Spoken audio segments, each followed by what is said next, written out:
मित्रांनो नमस्कार. संकल्प वर्धेचा या आपल्या यूट्यूब चॅनलवर तुमच्या सर्वांचे प्रथमतः सहर्ष स्वागत. मित्रांनो, जे कोणी आपल्या चॅनलवर नवीन असन त्यांनी लगेच आपला चॅनल जॉईन करून घ्या आणि ज्यांनी आधीचे आपले व्हिडिओ पाहिलेले नसतील ना त्यांनी ते पण आपले आधीचे व्हिडिओ लगेच पाहून घ्या. मित्रांनो, जास्त वेळ वाया न घालवता आपण डायरेक्ट आज प्रश्नांना सुरुवात करूया. पहिला प्रश्न बघा, गोंदिया जिल्ह्याला महाराष्ट्रातील एकूण किती जिल्ह्यांच्या सीमा लागून आहेत?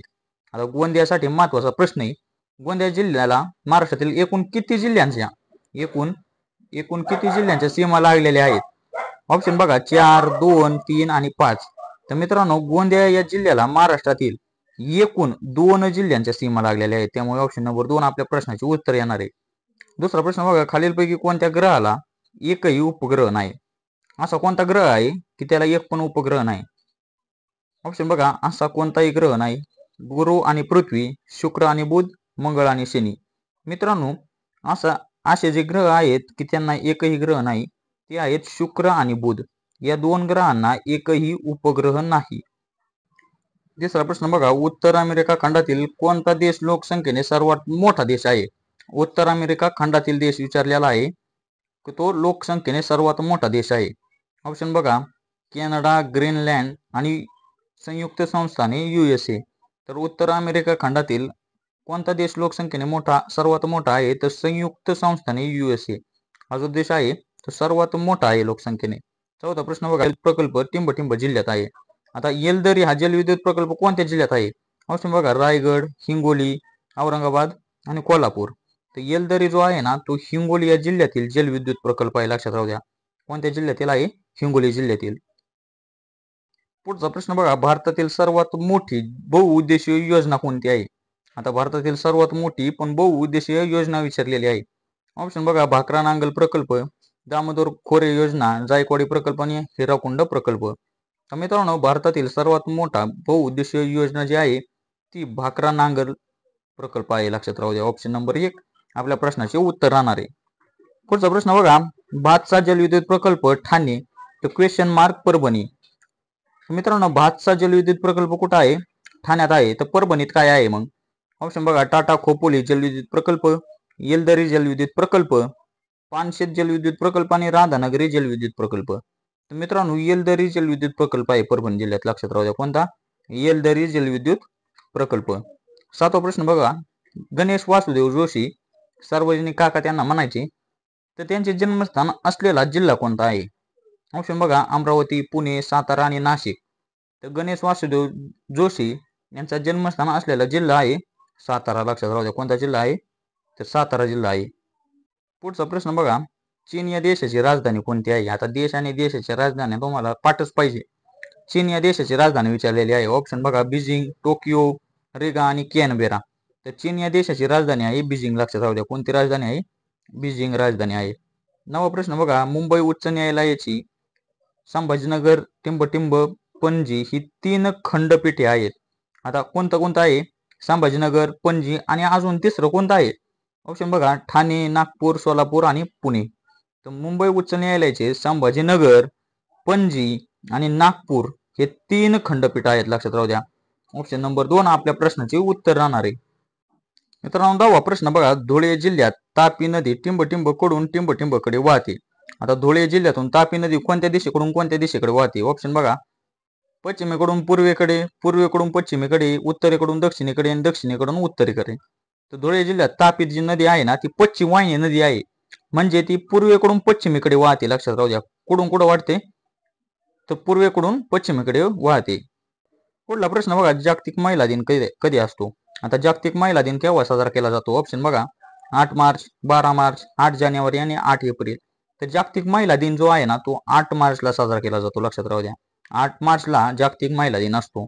12वा प्रश्न बघा, रायगडवरील शिवरायांच्या समाधीचा जीर्णोद्धार करून व शिवरायांवर पोवाडा लिहून त्यांच्या विषयीचा आदरभाव टिंबटिंब यांनी प्रकट केला.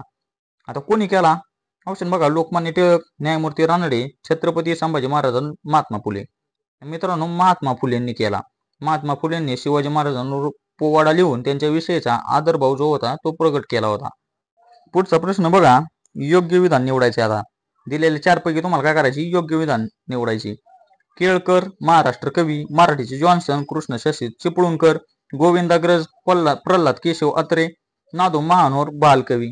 तर मित्रांनो याच्यातले 3 चुकीचे तर एक बरोबर आहे. मग ते बरोबर कोणतं आहे? मराठीचे जॉन्सन कृष्णशास्त्री चिपळूणकरांना म्हटले जाते. लक्षात राहू द्या. मराठीचे जॉन्सन कोणाला म्हटले जाते? कृष्णशास्त्री चिपळूणकरांना. आणि मराठीचे शिवाजी विष्णूशास्त्री चिपळूणकरांना. आणि मराठी भाषेचे पाणिनी दादोबा पांडुरंग तरखडकर यांना म्हटले जाते. 14 प्रश्न बघा. चुकीचा पर्याय निवडायचा आहे. आता दिलेल्या 4 पैकी काय करायचं आहे? एक चुकीचा आहे तो निवडायचा आहे. गांडूळ पालन, पिसिकल्चर, भाजीपाला शेती, ओलेरिकल्चर, द्राक्षांचा अभ्यास, विटिकल्चर, रेशीम किडे पालन, शेरिकल्चर. तर मित्रांनो याच्यात चुकीचा पर्याय आहे गांडूळ पालन, पिसिकल्चर. ऑप्शन नंबर 1 आपल्या प्रश्नाचं उत्तर आहे आणि तो पर्याय काय आहे? चुकीचा पर्याय आहे. पुढे बघा. क्षेत्रफळाच्या दृष्टीने भारतातील सर्वात मोठे राज्य कोणते? क्षेत्रफळाच्या दृष्टीने भारतातील सर्वात मोठे राज्य कोणते आहे? म्हणजे बघा आसाम, राजस्थान, ओडिशा आणि त्रिपुरा. मित्रांनो क्षेत्रफळाच्या दृष्टीने भारतातील सर्वात मोठं राज्य आहे राजस्थान. लक्षात राहू द्या. कोणतं राज्य आहे? राजस्थान हे क्षेत्रफळाच्या दृष्टीने भारतातील सर्वात मोठं राज्य आहे. पुढला प्रश्न बघा मित्रांनो 16वा. उलर सरोवर कुठे आहे? ऑप्शन बघा बिहार, कर्नाटक, आंध्र प्रदेश, बंदीपोरा, जम्मू काश्मीर. तर मित्रांनो उलर सरोवर जे आहे ना ते जम्मू काश्मीर मध्ये आहे, बंदीपोरा या ठिकाणी. लक्षात राहू द्या. ऑप्शन नंबर 4 आपलं बरोबर आहे. 17वा प्रश्न बघा. साम्राज्यवाद का नाश हो ही घोषणा कोणाची आहे? साम्राज्यवाद का नाश हो ही घोषणा कोणी केली होती? ऑप्शन बघा भगतसिंग, खुदिराम बोस, राजगुरू आणि सुखदेव. तर साम्राज्यवाद का नाश हो ही घोषणा जी होती ती भगतसिंगांनी केली होती. लक्षात राहू द्या. ऑप्शन नंबर 1 म्हणजे भगतसिंग आपल्या प्रश्नाचे उत्तर राहणार आहे. 18वा प्रश्न बघा. पुण्याच्या टिंबटिंब या महाविद्यालयीन विद्यार्थ्यांनी हॉटसन या गव्हर्नरावर गोळ्या झाडल्या होत्या. आता पुण्याच्या टिंबटिंब महाविद्यालयीन विद्यार्थ्यांनी हॉटसन या गव्हर्नरावर गोळ्या झाडल्या होत्या.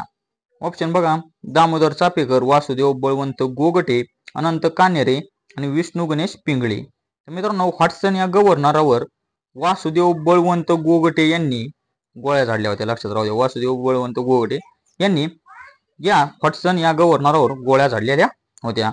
पुढला प्रश्न बघा 19वा. महाबळेश्वर हे थंड हवेचे ठिकाण कोणत्या जिल्ह्यात आहे? महाबळेश्वर हे थंड हवेचे ठिकाण कुठं आहे? ऑप्शन बघा पुणे, अमरावती, कोल्हापूर आणि सातारा. तर महाबळेश्वर हे थंड हवेचे ठिकाण जे आहे ते सातारा या जिल्ह्यात आहे. लक्षात राहू द्या. कोणत्या जिल्ह्यात आहे? सातारा जिल्ह्यात. 20वा प्रश्न बघा मित्रांनो. खालीलपैकी कोणाची नेमणूक जिल्हाधिकारी करतात? आता जिल्हाधिकाऱ्यांद्वारे कोणाची नेमणूक केली जाते? ऑप्शन बघा तलाठी आणि महसूल खात्यातील वर्ग 3च्या अधिकारी व कर्मचाऱ्यांची, पोलीस पाटलाची यापैकी नाही आणि तहसीलदारांची. तर जिल्हाधिकारी कोणाची नेमणूक करतात? तर तलाठी आणि महसूल खात्यातील वर्ग 3च्या अधिकारी व कर्मचाऱ्यांची जी नेमणूक असते ती जिल्हाधिकारी करत असतात. लक्षात राहू द्या. ऑप्शन नंबर 1 आपल्या प्रश्नाचे उत्तर राहणार आहे. मित्रांनो हे 20 प्रश्न ते कसे वाटले ते कमेंटद्वारे नक्कीच कळवा. आणि जे कोणी आजपर्यंत आपल्या चॅनलला सबस्क्राईब केलेलं नाही त्यांनी आपल्या चॅनल लगेच सबस्क्राईब करून घ्या आणि आधीचे आपले व्हिडिओ पण व्यवस्थित असे पाहून घ्या. तुम्हाला 100% त्याचा येणाऱ्या भरतीमध्ये चालू भरतीमध्ये त्याचा 100% तुम्हाला फायदा होणार आहे. तर मित्रांनो भेटूया अशाच व्हिडिओमध्ये. तोपर्यंत धन्यवाद.